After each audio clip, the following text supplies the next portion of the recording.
What's going on, great people? Welcome back. Your favorite fantasy football homeboys in the house. We're here to break down the week 5 reactions.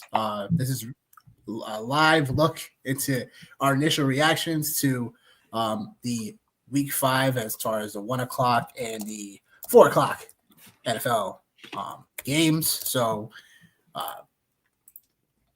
where are we going to start at? I guess we could just start with what we were just talking about. The Texans whooping ass. A belt to whoosh, whoosh, whoosh. That was ugly. Baltimore. That was ugly. Gosh, yo. That was really ugly. That I did not have 44-10, yo. 44-10 Texans. Good Lord, yo. Did not have the Ravens 1-4 in my cards to start the year. But yeah, I mean, yeah, man, it's about CJ Stroud today, man. It's really what it was about. It's about CJ Stroud and obviously the Houston Texans defense, which their defense, yes, they do. They do. Yes. Yo, Chris, man. Yo, what up, Chris? Chris, he used to be on our shows when it came to like David and George and stuff like that. So appreciate you coming on, Chris, and showing some love. Please like and subscribe because we out here twice on Sunday and on Monday. So yes, the Saints got to win, and Johnny did call that. The Giants looked good for a while, but then yeah, they fell apart. All these turnovers just to segue into it. All these turnovers just like started piling, and you're like, oh boy, okay. So maybe Dart hasn't arrived yet. I don't think it's that he hadn't arrived. I just think, like, again, man, the Saints have been pesky all year long, man. You know, and sometimes, like, you know, talk about this morning, sometimes it's the context of, you know, of who teams have been playing, not necessarily their record. And I think you could say that with the Saints and Rattler as well, like talking about like his lack of turnover so far, playing at home. Obviously, I felt like it was a pretty even matchup. Great win for the Saints today, though, for sure. Definitely excited and happy for them. Definitely still left a lot to be desired on the ground game, but through the air, Spencer Rattler, man, 225 yards, 1 touchdown, QB rating of almost 100 at home. And that defense, you know, like you mentioned, man, turned over Jackson Dart a few times. I think we've seen a couple of warts in their running game with Scatterbo, 3.9 yards per carry. But it looks like somebody might have arrived for the New York Giants and Theo Johnson. So I think that's somebody, you know, we got to keep an eye out on for next week. I know he had popped off in your tight end article. So yeah, so be on the look for that right there, man. The article and just Theo Johnson as well tomorrow or Tuesday, whenever your waivers run. Totally. And yeah, like Theo Johnson came out and Dart was looking for him too, like in the goal line. And kind of said it before the season started that like Theo Johnson should have been utilized more. Big body target tight end from Penn State. Like he should have been used like, you know, a little bit more this year. So sometimes, you know, some things you just got to marinate on a little bit for them to come to bubble up to the surface. So this was one of those moments. Heading into the 1 o'clock, still staying with the 1 o'clock games. Miami was looking pretty good for a while, and then it came crashing down to earth. Panthers get it done at home again, 27-24. Yeah, they did. They got it done again. Uncle Rico getting out there, getting freaky today. You know, freaky deaky, yo, over 200 yards rushing, yo, freaky deaky, bro. Probably, you know, most fantasy managers, the moment, you know, talked about this morning, the moment you heard calf, a lot of people ran out there to the waiver wire to do it. Actually, I got my first win in my home league, and Rico Dowdle was the reason why. The injury bug has destroyed me. I actually even tried to trade somebody, Rico Dowdle, before I tried to trade somebody, Dowdle. He ain't doing it now. No, he had Chuba Hubbard. I tried to trade him for Sam Darnold. So I ended up actually, ironically enough, this lineup I hated today. I ended up starting 2 Texans and 2 Panthers in this lineup. And obviously it paid off. Bryce Young, 2 touchdowns today, had an interception and a fumble. Ted McMillan continues to be a one-man show out there. Yep. Continues. Xavier Leggett caught a touchdown pass. Like, what the hell? Yeah. And then Jalen Waddle, I don't know if you've seen it or not, but one of his first passes he caught, then he goes to the sideline. I'm like, Jesus, here we go. Here we go again. And then Darren Waller, man. Jeez, man. Somebody tweeted out, man, the best thing that could have happened to this dude was he failed as a rapper. I was like, I guess so, man. Maybe I need to start trying to rap. Yeah. Maybe I need to start trying to rap, man. And then Devon Achane, man, we said this morning that, that was the guy on this slate, man, and he came up small for us in this spot here today. And, more questions for the Miami Dolphins in the real world, not so much in the fantasy space. Tua put up a pretty solid day, 3 touchdowns, 256 yards, but I think more real life questions now with McDaniels, not in the fantasy space. So be interested to see how things kind of progress or digress with the Miami Dolphins. Yeah. And you called that. But Devon Achane unfortunately failed us today. But it is what it is.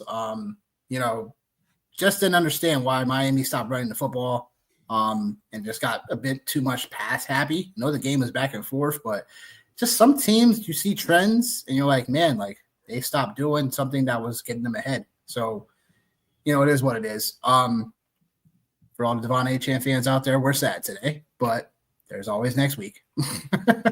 Yeah. There's always next week. But I'll say this, like Carolina, like, it's just one of those funky, weird teams. Like, literally.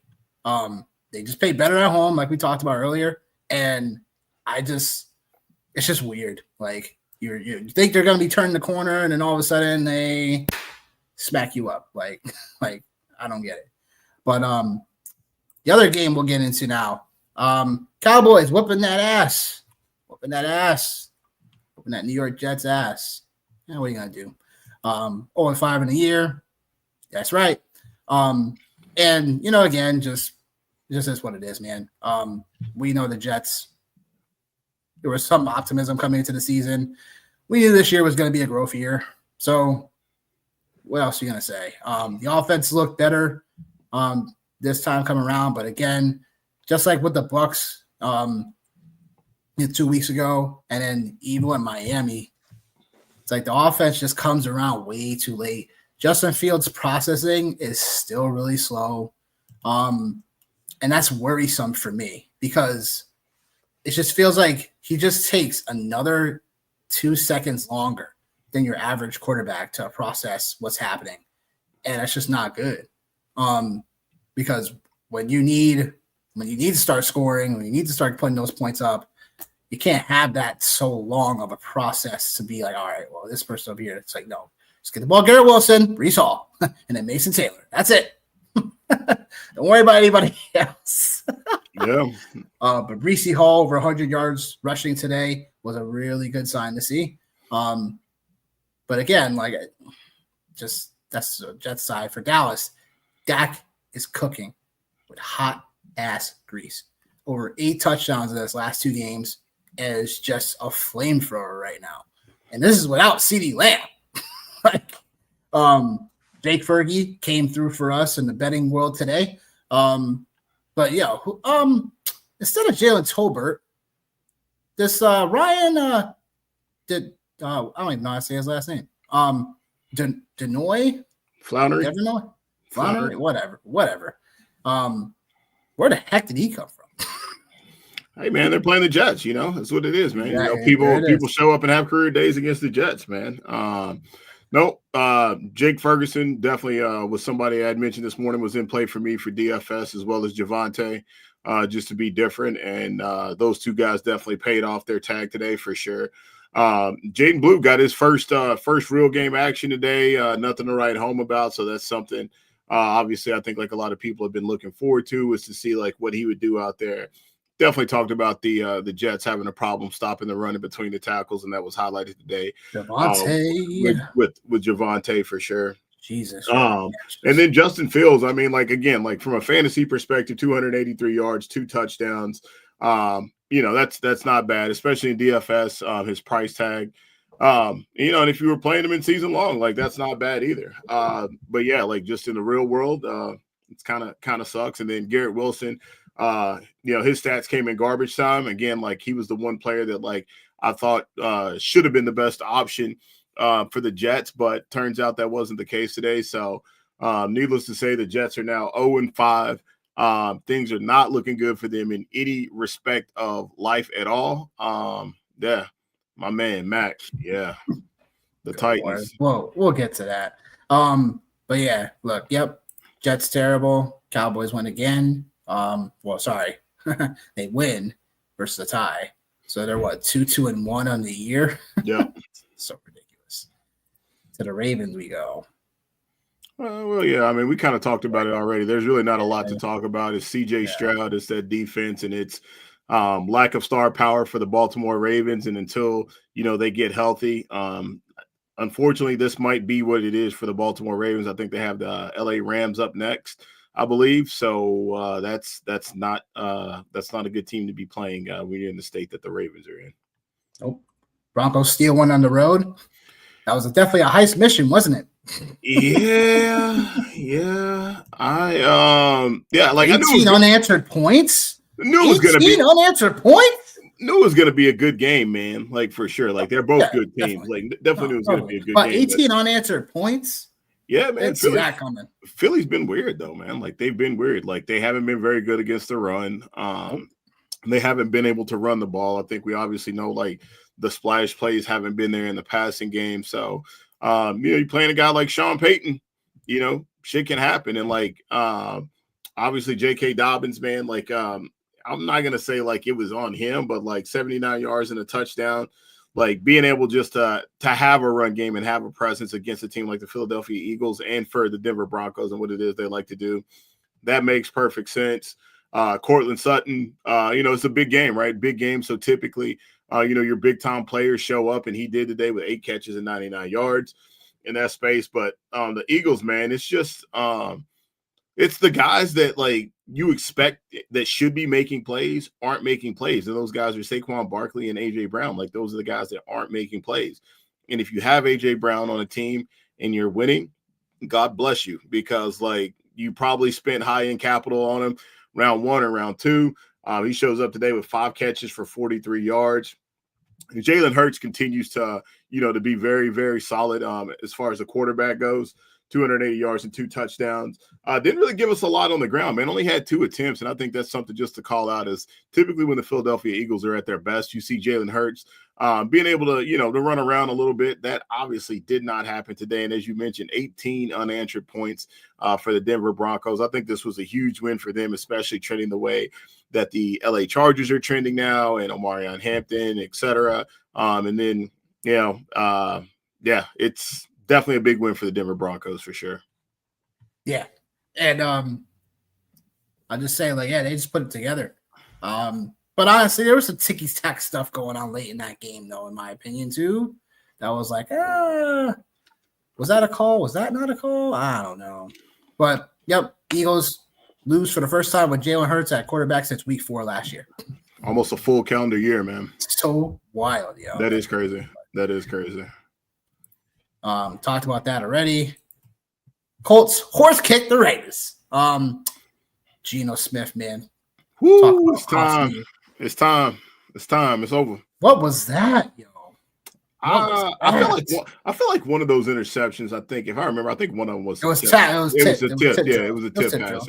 Yeah, so so I'll give him that. But this offense wasn't even fluid like that, though. Like Jacoby Myers didn't do anything, bro. That's the guy. That's the guy what is happening? That was terrible. That was terrible. Like for him today.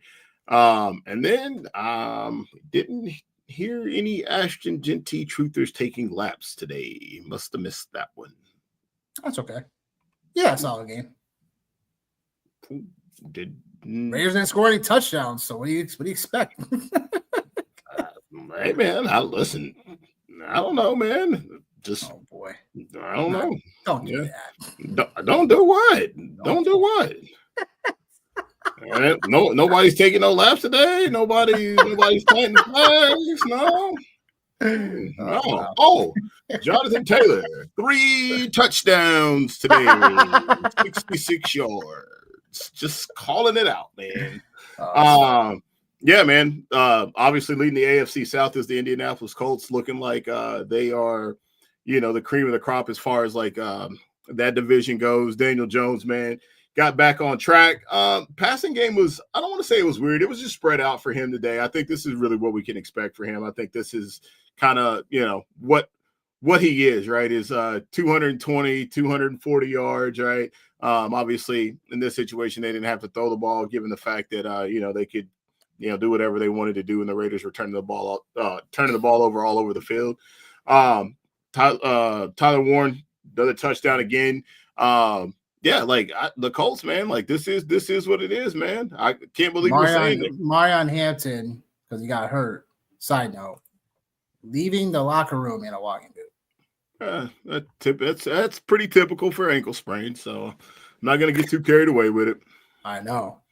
Not gonna get too carried away with it. This is man. It's all these impactful injuries, bro. We're only in week 5, yo. Yep. It's draining. It's definitely just draining. Like, it is. Lord, yo. Like, what it is. Football's gonna football. Yep, it's football's going to. Gonna definitely football. It is going to. Yeah. To the next game we go. We have the 4 o'clock game. I think that was 4 o'clock games. Yeah. No, we're ready to go for the 4 o'clocks now. Yeah. Well, I guess it's time to talk about those Titans. I guess. Oh my god. Yeah, bro. I guess I'm talking about those Titans. I guess, and how the Cardinals once again choke away a lead, late in the game, and ultimately lost the game because they don't know how to throw the ball to McBride and MSJ down the stretch. Titans get their first win of the year on the way they even scored a touchdown was ridiculous. If you saw the play, I don't remember who fumbled the ball. I think it might have been Ridley, actually. Was it Ridley? I think it was Ridley. Yeah, I think it was Ridley caught it, and then Lockett. Gets kicked around, and then Lockett was the one that jumped on it. It's like, I went in the other room and I came back in and I seen him like running to the sideline with the ball. I was like, oh yeah, I was like, that's what we're doing. That's what we're doing. We're scoring touchdowns. I was like, that's what we're doing. And then I seen the play. I was like, man, if that ain't the most Arizona Cardinal / Tennessee Titan way, oh man, I don't know what is. But like, yeah, what an ugly game. I will say this though, man. I didn't do it, but because I was like, I'm just like, now I'm just chasing now. But after the Kyler Murray weirdness where the ball gets snapped and hits him in the face, and then he goes to the locker room with his foot. I was like, man, this would probably not be a bad time to just take not the Titans on the money line, because I ain't that guy, but just the Titans in the points. And I was like, no. I said, man, you just being ridiculous now. Just stop. You out here chasing. And man, probably would have worked out pretty well for me, man. So definitely happy for Cam Ward in his 265 yards. You would think I would be a lot happier today, considering the fact that Calvin Ridley finally got his 130 yards on 5 catches today. But of course, I took him out in every single lineup that I have him in, except for Scott Fishbowl. But yeah, took him out. Chig got, the 4 for 40. So the classic tight end move, right? There's that. And then dude, I don't even know what to say about the pass catchers for the Cardinals. Marvin Harrison did have 98 yards though, man. And a lot of that came on the first play. So there's that. And then just the run game, man. But I don't even know how to say his name. Yes, but in DeMarcado in his situation, man, where he, added Mitchell's it again. And ultimately ends up costing the Arizona Cardinals the game, man. So crazy, man. Crazy. McBride only 5 catches, 41 yards though. It's this should have been a smash Kyler Murray spot. Should have been a smash Kyler Murray spot. Yep. I agree. And it feels like we talk about this every year now with Murray. And I'm kind of sick of talking about it, really, because Murray is just one of those quarterbacks that you're waiting for him to turn a corner. And the fact that he hasn't, it's now if you're Arizona, it's these type of situations, it's you just wonder if you want to keep on continuing him as being your so-called franchise guy at the quarterback position. It's not like you're really going anywhere right now with him. Would you agree with that, or? I think I don't want to say it's too early, right? But I still think like there's still a lot of football left to be played. I think last year was definitely that was disheartening for sure because I'm pretty sure they were leading the division for quite a while and had a chance. They sure were. You know, they lost the lead the last 4 or 5 weeks of the season. Yeah. So I think I think you have to wait and see how it plays because I think there's a lot of moving parts in the NFC West. Like the Rams, the Rams look good some weeks, and obviously we just seen what happened with them in San Francisco. San Francisco is not; they're not even healthy, and they are, and you know, and they're out ahead of everybody. And then we just that's my point, though. And then the Seahawks, man, like even though they lost today, like the Seahawks are a really good football team, man. Like they're a really good football team. So get the Colts next week, the Packers after that, a bye week, Dallas, Seattle. Ooh, well. Yeah, so and then this was supposed to be one of the, as far as a calendar goes and potential predictive, they should have won this game. Saints, Panthers, they beat them, but just couldn't beat the Titans today. It's like you just wonder, you know what I'm saying? That's all it is for me. It's like it still might be too early. We might get a little bit more Murray could show his face up later, but it just hasn't looked well, is what I'm trying to say too. It's like it's only you just get that feeling that they should change up some things potentially in the offseason. That's what I'm trying to say. But yeah, I don't. Yeah. Is Emeka Egbuka the best receiver in football? Well, I would say Puka Nacua would be, obviously. Emeka is definitely getting there because he went the heck off in a win against Seattle. And what I'll say is that, Baker, we talked about it earlier. Baker, he plays serious football. He's gonna gun. But your boy Darnold gunned as well. Yeah.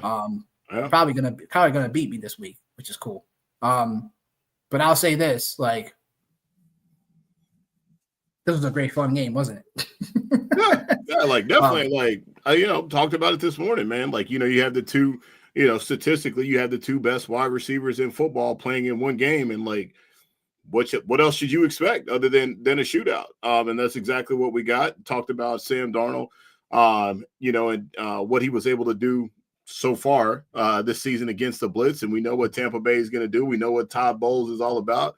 Man, never changes. Both quarterbacks over 300 yards in this game. So obviously, it was a shootout. Running backs, Ken Walker, I guess his box score, it's not that bad with the 86 yards for sure.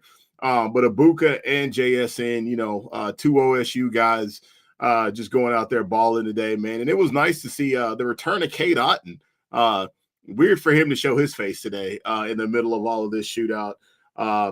So, yeah, man, like I said, man, I thought this was going to be the best game of the day for sure. And it ended up being the best game of the day.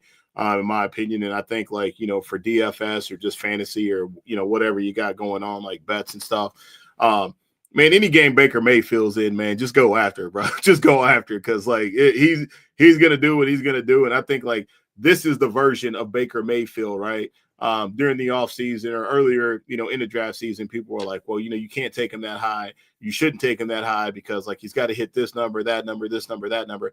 And it's like, man, listen, you know what? Sometimes I understand the math part of it, but sometimes, man, it's just football, man. And right now, the Buccaneers, if Bucky Irving allegedly is going to be out multiple weeks, and if Bucky Irving is out multiple weeks, I have a sneaky suspicion this is what you can expect from Baker Mayfield is these 300-plus yard games moving forward and multiple touchdowns. And if that's the case, obviously, Emeka Egbuka, he's going to cash in. And then Chris Godwin, man, weird for him today, 26 yards. They start off trying to give him the ball in the first series of plays, and then after that, it just faded away. So I just think this is what it is, man. It's Emeka Egbuka's turn, and I might dare make the argument and say 5 weeks into this, you could make a very strong argument that he could be the best wide receiver in football through 5 weeks. So a lot of football left, right? But definitely big win by the Buccaneers on the road today. Yeah, I wouldn't argue against that.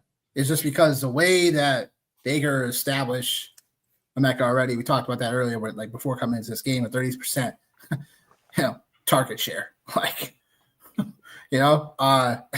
so with Emeka, and I think the biggest part about their connection really is because no matter what defense they play against, I'm gonna find my guy the ball. Yeah. And that's something you just can't necessarily teach. It's just more about the chemistry. So kudos to those Bucks. Lions game was dull for a while. Started to look like Cincinnati was just gonna kind of just all right, we're kind of mail it in. It was like 21-3 at one point. But it came back. Like you said, showing some fight here. Chase. First of all, sorry, Ja'Marr Chase. Let's talk about him. Like, it's just a constant reminder of the Spike Week came today, and we said it when it came down to the schedule lightening up for him, for the Bengals just a little bit after the last two games. It's let's just see what happens against Detroit and whatnot. But again, Chase, 110 yards receiving, 2 scores. And look, I have no idea what to still take from this in a way, because do we trust that Browning is going to be able to still keep Chase as a high-end wide receiver too? Because that's where it with some potential wide receiver 1 ceiling like today, or is it more is it really just more matchup based? Because they get Green Bay next, they get at Lambeau, it'll be home to Pittsburgh week 7. The Jets, which is obviously a spot you can attack, and then Chicago, which is also a place you can attack. So is it one of those things where it's hey, you just have to start Ja'Marr Chase no matter what? Or is it more hey, sell him high now to someone that really wants him, because now you can just be oh yeah, Chase is back, baby. Here it is. Yeah, see, I think I'm glad you brought that up, because that's always a thing that's always kind of funny to me. It's we're all watching the same games. So we're all watching the same game. So there's just a part of me. We're all watching the same game. So there's just a part of me that just says, what did you see, or what were you looking at, or what do you know that the next person doesn't? And I'm not trying to get on a soapbox or anything, but Jake Browning is still the quarterback for the Cincinnati Bengals. Sure is.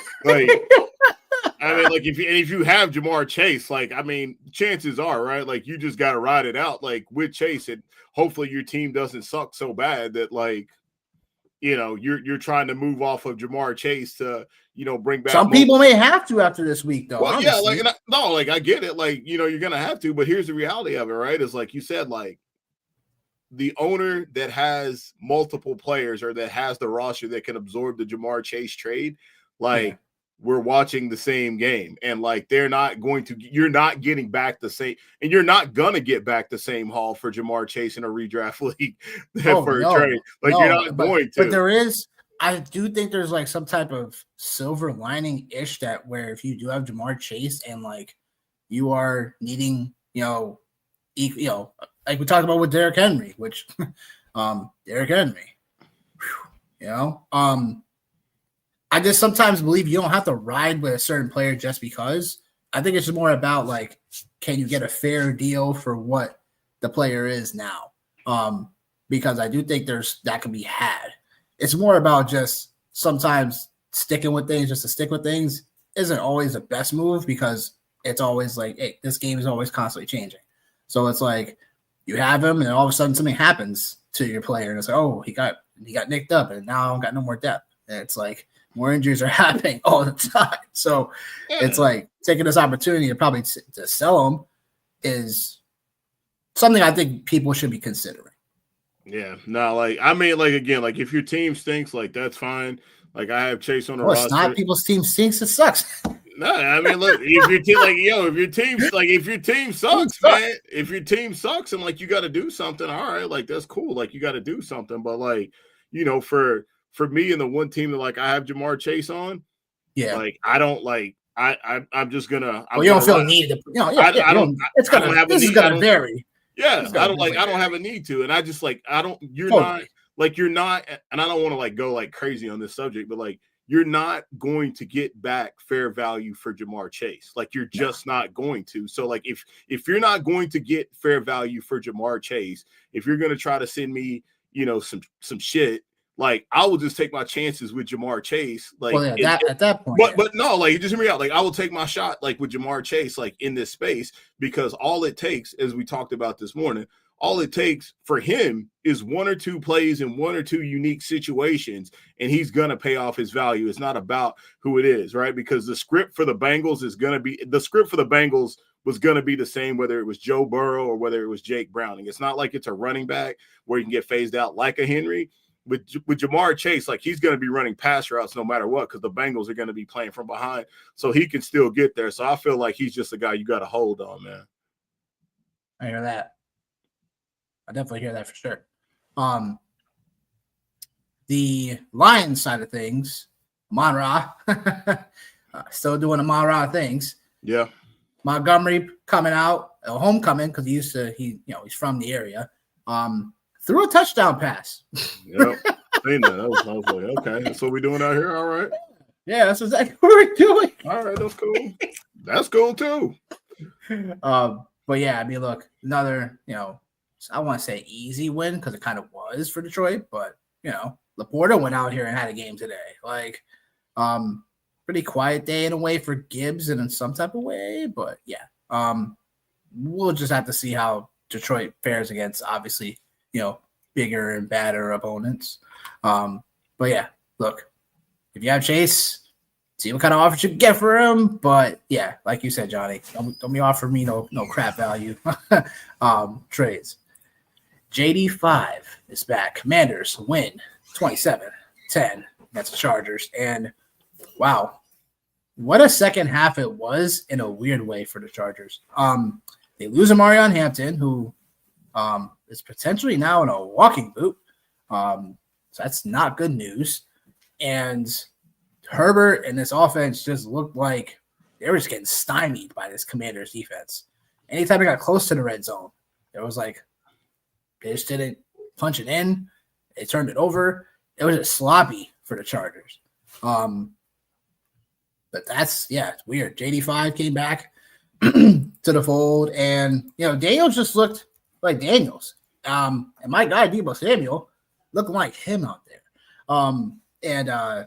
Look, said it before the start. The Chargers pass defense, like, I don't know. They were definitely getting whipped up. But by this whole Commander offense. So, and Bill, right, finally has a decent game today, right? I'm sure people are running laps about that one. But yeah, what you got to say, Johnny? No, I think Jaden Daniels obviously being back, we've seen it, the Commanders the Commanders with Marcus Mariota, we've seen what they look like. We've seen defensively they've been pretty solid. We've talked about their pace on offense for sure. And this wasn't even Jaden Daniels' best performance, 231 yards and 1 touchdown. You didn't get a lot from him in the running game today. 39 yards, which is mild for Jaden Daniels. And yeah, Bill was back. And I won't even say Bill was back, but I think it's fair to say that with any type of mobile quarterback like a Jaden Daniels or Lamar Jackson, your running back situation definitely gets a lot better whenever you have a mobile guy that's out there on the field that can do the things that Jaden Daniels can do.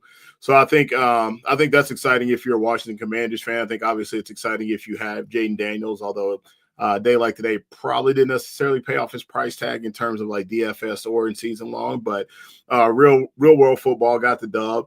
And then the Chargers, man, looks like the Chargers are just back to doing Charger-esque things, right? I thought about this morning, didn't say it out loud because I was I'm probably just in my head too much, but I was typically if a team struggles against or loses against another team in that division, right? The division is made up a certain way, right? All the divisions are made up a certain way. Obviously, I'll just refer to the AFC North. You have it being very quarterback heavy, at least in the past, with Lamar Jackson, Joe Burrow, Aaron Rodgers, and now whatever the Cleveland Browns have, right? So you have the offenses, the real big offenses, and then you have the Steelers, who are supposed to be a really big defense, right? So I was just thinking, if they struggled against the Giants, I wonder what this is going to. I was you know what? No, never mind, man. I was the Chargers, they're a good football team. I was I like it. They're at home, this should be. And here come the Commanders, right? So, just definitely, I think now, hey, man, we can move off the fact that the Chargers beat the Chiefs on week 1. We're past that. That's over a month. Happened over a month ago now, right? So now if we take a look what is this? The last two weeks. What do they got? L's hung on them the last 2 weeks. The last 2 weeks, right? NFC East teams, and I think we all know the NFC East is not exactly known for being a powerhouse of a division. So I think there's starting to see always a competitive one, but competitive one for sure, right? Just in its own real unique way, right? But the Giants, and again, like, you know, styles make fights. So like I won't say just because this team won or this team lost, whatever. But I think like we are starting to see some of those offensive line issues creep up for the Chargers, right? Because the Commanders' defense is one of the better defenses in the NFL that we don't talk about. So I think we've seen that today.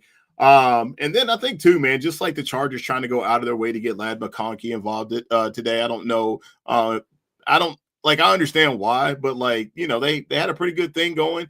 You know, with Keenan Allen and Quentin Johnston, and none of those guys really popped off today. So, and no Marion Hampton, obviously we talked about that, man, like him in the walking boot. So obviously we'll find out a little bit more about that tomorrow, which might be scary hours for a lot of fantasy owners, but keep an eye out on this Chargers situation, man, because they might be getting ready to take us for a ride. You know what I mean? So, but definitely big win for the Commanders today, man. Yeah, definitely was. Yeah, it's just you kind of definitely wonder like how this, like, you know, the Hampton stuff is like going to be something we're going to kind of hold our breath on because, man, I can't afford to have another running back hurt. Yeah. The good news is for the Chargers, they get Miami next week. So I mean, that should be a bounce back spot. So that's you're hoping that's a bounce back spot for them. To the Sunday football game we go. It starts in about 10 minutes ish. We got the Patriots getting 7.5 on the road going to Buffalo. Over under is, I think, the highest on the slate of games in general, 49.5. Really?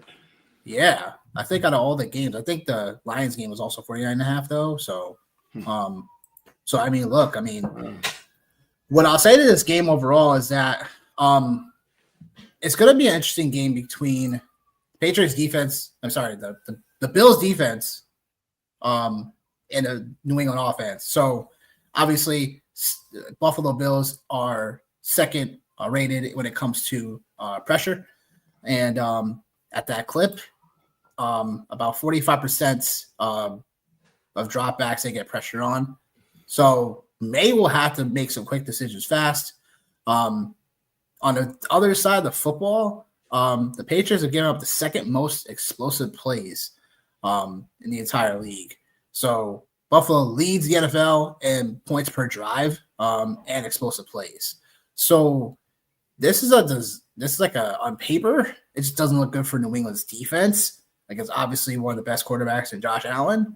The under when it comes to the over under here, I'll take the under because division game. I think that if Josh, we said it countless times before, if Josh Allen's not getting pushed, we ain't gonna really see the ceiling Josh Allen. It's still possible that he could get pushed in this spot, but I'm not sure if I really see it. And that's where I kind of land here with it. So give me Buffalo to cover and the under. Yeah, I mean, I'm not going to try to get cute or anything, man. Like, this should be a spot where the Bills should absolutely handle business for sure. Like, they've been playoff tested, right? Battle tested. And I think, you know, if you're a player and you see everything that happened today with all these crazy games and these crazy upsets, I think you're the Buffalo Bills. This is just another opportunity for you to kind of submit yourself, right? Especially in the AFC with the way things are starting to shake.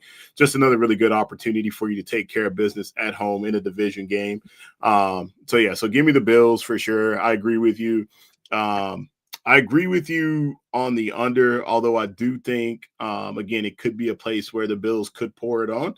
And like you said, like the Patriots being one of those teams, one of the worst teams in the NFL or the worst team in the NFL as far as explosive plays go. There's a lot of guys that you got to, account for in this Buffalo Bills offense. So it might get ugly tonight, man. And of course, I'm well rested. So, of course, I won't be ready to go to bed. So go figure. Nice. Yeah. I mean, you're staying up with us tonight? Yeah. I can stay up and watch bad football, nothing better than that. Passing out on good football, staying up for bad football. That's my MO, man. Oh, my goodness, show. Well, welcome to the show. With that being said, got a few prop plays before we go and get out of here. So the first one I got for you is an easy one. James Cook, anytime touchdown. he is absolutely killing it. I know that line is pretty juice at the moment.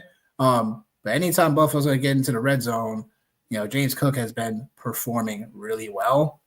So let's just go with the trend and let it keep on rolling.